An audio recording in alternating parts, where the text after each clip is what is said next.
Welcome to the Driver's Line. I'm Greg. And I'm Jordan. And today we have a conversation. And today's conversation circles about some more pairings, but this time we are pairing cars with some of our favorite roads, or maybe not so favorite roads. Yes, well, with at least 3 of our favorite roads and 1 not favorite road, because you got to have 1 outlier. Exactly. So what we did is we went ahead and paired our cars with these roads. We tried to think of what car would be best on these roads. And we chose 4 awesome roads. Well, 3 awesome roads and 1 shitty road. That's what we went with. Yeah, so we tried to be realistic because, in some cases, different roads call for different tools, right? So we started off with, I think, arguably one of the best roads in the United States, and that is the Tail of the Dragon. Yes, the Tail of the Dragon, well known, especially to those on the East Coast. It is US 129. It borders North Carolina and Tennessee. It is famous for having, 318 curves over 11 miles, right, which is just unfathomable. It's a lot of fun to drive on. The only problem with it is become really popular, so there's a lot of traffic. So viewers, if you're thinking about going, make sure you go on a weekday, and you'll have a lot more fun. Yeah, plan accordingly. Plan accordingly for sure. So to start off, I guess I'll kick it off with my pick. This is actually a pick that you guys may have heard on the podcast before. Oh, yeah. So as we kind of mentioned earlier in this session here, Tail of the Dragon is known for all its switchbacks. So you're looking for something that can really handle really well. It's stable. It's able to shift its weight pretty easily, but something that's going to communicate to you. Lots of switchbacks and lots of hairpins. Yes. So power is important. It's not the key piece, but it is pretty important. So what I chose for my Tail of the Dragon car is the Porsche Cayman GT4. Oh, great choice. Yeah. Great choice. Yeah, I mean, we love the GT4 on the Driver's Line. Obviously, it was something that wound up in my dream garage. Just an absolutely outstanding car, great for both road and track. So awesome choice. Yeah, 493 horsepower. Yes. You got that 6-speed manual, so you have complete control over the tranny. But what I'm really looking forward to is driving that, lowering the windows, and hearing that flat 6 roar through the canyons. 414 horsepower. But, you can try to be a little optimistic with your 493. Unless you chose the RS. Did you choose the RS? That is what I chose, and I forgot to mention that. When you're dreaming big. I love it. No, that's great. No, RS, even a better choice, frankly, with all the switchbacks. Yeah. The mechanical grip given by, the GT4 RS is just going to be outstanding, right? Like, it's just going to give you the grip. You're going to have so much fun as long as you don't get stuck behind a minivan or an 18-wheeler doesn't come across an apex and hit you, because that's another thing. That's a possibility. Keep your awareness up on the Tail of the Dragon. So, indeed. I went a little bit lower powered. Oh, okay. I'm not surprised by this. So, Tail of the Dragon, you're not really going to get going that fast because it's like you have a very short run before you have to hit another turn.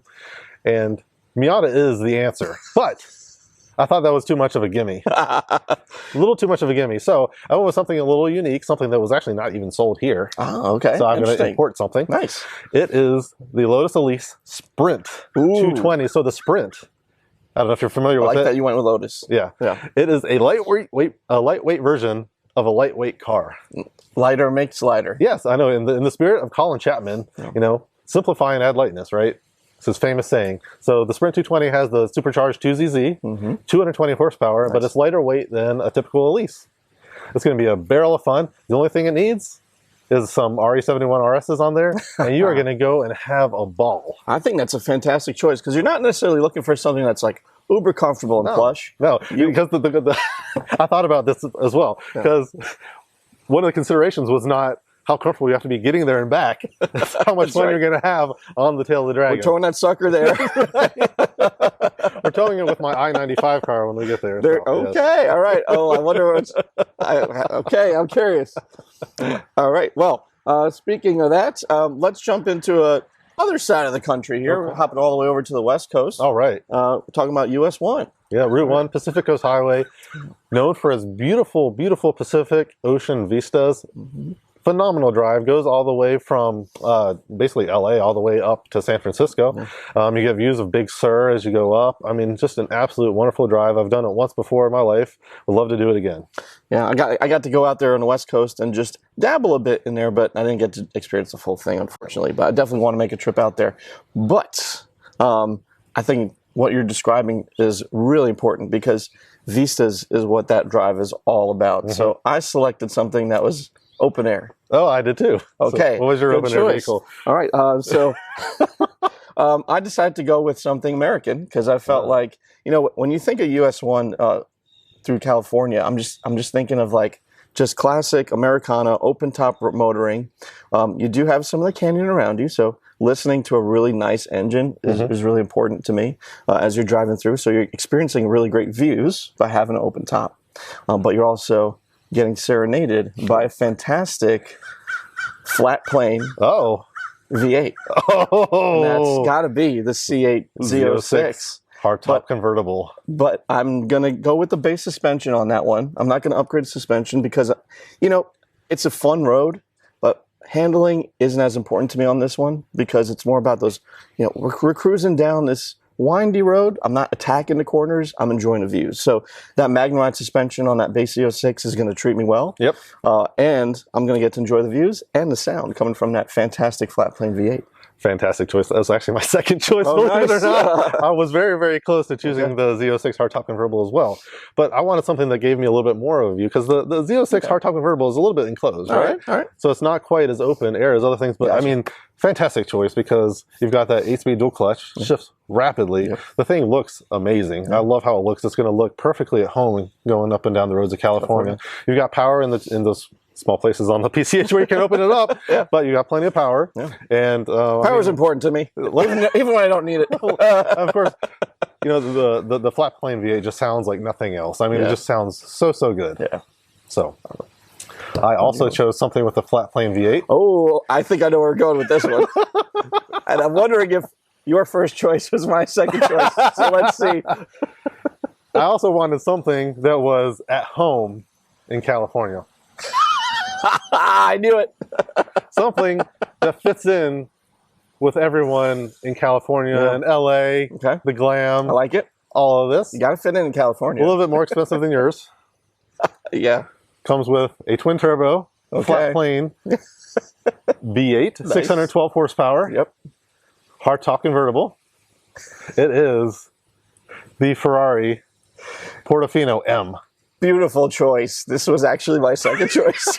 I mean, that is made for this road. I mean, you have a fantastic interior, not to mention on top of that. Right. I wanted the comfort. The comfort was going to be huge to me because if I get stuck behind an RV, at least I can be comfortable. Absolutely. Right? And you're going to look good doing that too because that car is a looker. I mean, that is a looker. It's an absolute looker. Yeah, it makes up for everything that I'm lacking. Yep. And so, I look pretty good when I'm behind the wheel of a Ferrari, ladies. So.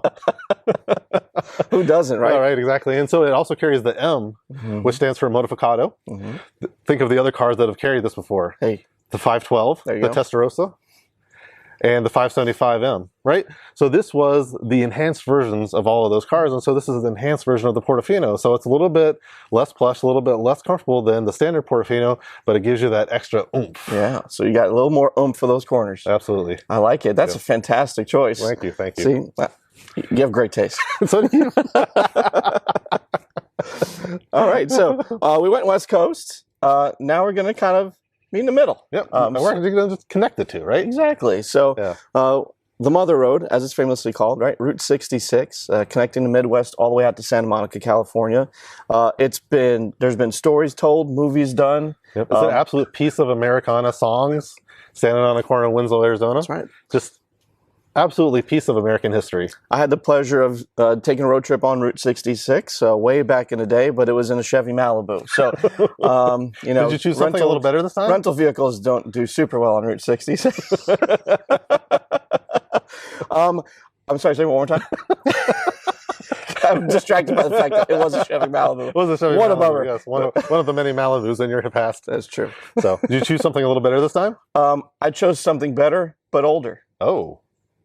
Yeah. Oh, steering into the classics, are we? I did go into the classics. When I think of Route 66, I mean, that is when, we have the spreading of automobile love in America, right? We want to travel and we want to enjoy the road. But it's about taking your time getting out there too. Route 66 is not going to be your fastest way out to California, oh, no. right, from the Midwest. And we've seen that, right? It's been bypassed. And now it's more of just like, I'm traveling through time. I'm enjoying the Americana behind it. And that's why I wanted to channel. So I thought, what car do I envision myself behind where I'm cruising through the scenery? So having an open top for this was important too. Oh, okay. So I went open air. Probably not going to do this in the middle of the summer. No. Route 66 can be a little toasty in the summertime. Not much shade, yeah. But, you know, the car that I imagine when I think of Route 66 has got to be American, and has got to be from Cadillac. So I chose the 1959 Cadillac Eldorado. Oh. Yeah. What a choice. I mean, Yep. there's nothing more American than a classic and a Cadillac, right? To go down Route 66, it is going to be so much fun to do that in such a wonderful cruiser as that. So we got a big block V8 in there. I'm going to go with the 3-speed automatic because, I mean, there's not really a choice. But, I mean, we're not going for performance here. We're going for cruising. And when you hit those small towns, right, off Route 66, that's going to be the attention seeker right there. Everyone's going to climb around those giant fins on the back. Yep. So it's just, I think, the perfect car for Route 66. Oh, yeah. Great choice. Honestly, I mean, that's going to be such a slice of Americana. The car just in and of itself going down a road that is, you know, distinctly American. Yeah. So I also chose a Cadillac. Nice. I mean, Cadillacs go well Route 66. They do. I mean, if you think Route 66, you're thinking of something like a big boulevard bruiser, which is kind of what you got, except I went a little bit more modern. Okay. All right. Fair enough. So I chose a Cadillac with a few more ponies. All right. And a few more manual gears. Okay. So I went with the CT5V Blackwing. Oh my goodness. You're trying to tear up that road, aren't you? So there's a lot of straightaways. There's a lot of straightaways, a lot of empty straightaways where you can just wring out that supercharged V8, feel all those 668 horsepower, and, you know, not too many cops around to pull you over. Fair point. You're going to have to keep the exhaust chill on those small towns. Yeah, on the small towns, you just have to close up the open exhaust and just, you know, try to quiet it down for all the townsfolk. But it's just a wonderful car. It's supremely comfortable. Oh, yeah. It's got all the technology you need. It's got all the comfort you need. It's got Magna Ride suspension just like your Z06. There you go. So it's going to be plenty comfortable going through Route 66. You're going to have a lot of fun. You're going to be, you know, something to see in all the towns as well. It's going to fit in with everything that goes along with Route 66, and it's distinctly American. I love that choice because, I mean, you know, Route 66 does have some open spaces there to let it rip. Yep. Let it rip. And that V8's going to take care of you. But you also are riding in comfort. I mean, it's the best of both worlds. I think that's a fantastic choice. And you can't really go wrong with a Cadillac on Route 66. Hard to go wrong with a Cadillac on Route 66 because we both found out. Absolutely. All right. Well, the last road is a terrible one. On purpose. On purpose. We chose 3 fun ones and 1 bad one. Because like you can't have nothing but fun roads because you're just going to choose fun cars. Exactly. And so the last road we chose was I-95. Yes, it strikes fear in my heart. Strikes fear in everyone's heart. Nothing but congestion up in the Northeast, Mid-Atlantic, and Southeast. Completely boring in the Southeast. There's nothing but a straight shot through South Carolina and Georgia and North Carolina.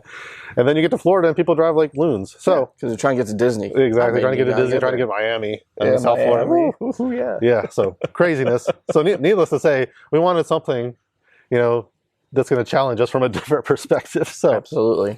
What did you choose? All right. Well, I-95, as we said, full of congestion, full of construction.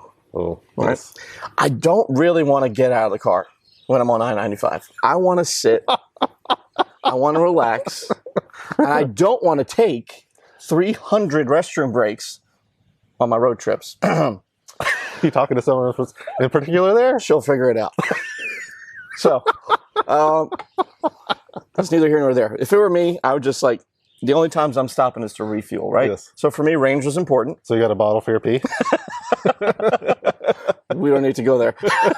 But range was important. Yes. Comfort was important. Yes. And I really like, at that point, driver engagement is not a thing. Right. I mean, I need to stay in my lane. I need to make sure I'm not hitting into anybody. But really, I want to be relaxed. Right? So I chose something that's going to give me that range. It's going to be the same thing. I feel it coming. What did you choose? I'm trying to build attention here, man. So I went diesel. Oh, I did not go diesel. Ooh, so it's not the same thing. Diesel's going to get me that range. And I don't care about super fast performance at this point. It's I-95. The fastest you're going is 50 miles an hour. Exactly. And as I said, like driving is not important to me really at that point. It's more about just safety and comfort. So I wanted something that's basically able to drive itself. Okay. And this car has what's widely regarded as the best autonomous driving capabilities that's currently on the market, Super Cruise. Yes. So I decided to go with the Cadillac Escalade. Oh, Yeah. I also went with the Cadillac Escalade Sport Platinum with Super Cruise. Nice. Except I went with the gasser. 500 miles of range in mine. How many is in yours? 500 miles of range, huh? Yes. Well, I got you beat at 528. Oh, So okay. that's Wow. another 20 miles on it. I mean, both of us doing better than that V, probably. Oh, 100%. Much better than the V. So, Yeah, so I was thinking about the V, but I'm like, that's just such a waste on I-95, yes. you know? I thought about the V as well, but I'm like, the only fun you would have is when you fire it up at a rest stop. That's And very you scare everybody around you. Right. Yeah, so I mean, I guess we went for the same option because it's fantastic highway cruiser. Yeah, I wanted to, the way I thought about it, I wanted a sofa Yeah. that could drive itself. Exactly. And I thought about the Model X. I really did. Okay. But the Cadillac beats it distinctly on range. Yeah. Like by about 150 plus miles. Yeah. So I decided to go with the Escalade. Super Cruise, absolutely fantastic. And with some of the recent updates, it actually can change lanes on its own when it determines that it needs to. Like, which is just amazing. It uses GPS data. It uses cameras. It uses sensors. It uses pre-mapped LiDAR data. It's just a fantastic system. So the only limitation with Super Cruise is it can only work on places that GM has already mapped, which they've already done with I-95. Yeah, I-95 is definitely going to be mapped for you. I mean, and let's not forget about the fantastic sound system in there, the AKG sound system. Yes. Along with those fantastic seats in there. I mean, you're going to be cruising in comfort. Heated and cooled seats. Yep. Probably a massaging As feature. well. Yep. Yep. So, I mean, I really can't think of anything better going on a road trip than an Escalade with Super Cruise. It's funny that you said your second choice was electric because mine was, I was looking at a Lucid Air. Ah, But again, range is important, and I just don't think, I'm sure that there are some charging capabilities on I-95, but I don't want to sit there and wait for it to charge. right. Undoubtedly. So- Exactly. So, And I yeah, know that there's going to be a ton of diesel options on I-95. that is true. Diesel option every 5 feet. Exactly. So, Well, there you go. Well done. good. Yeah, well done to you as well. So, 2 caddies on my list. What can I yes, say? 2 caddies on my list as well. I feel like we're starting to typecast ourselves here Yeah, a little no. bit, but Well, it's it all was good. Porsche last time. That's true, yeah. But either way, hope you guys enjoyed our car and road pairings. Yeah. Yeah. Stay tuned. We got some more fun content coming up next. Yep. Like and subscribe, and we'll see you next time.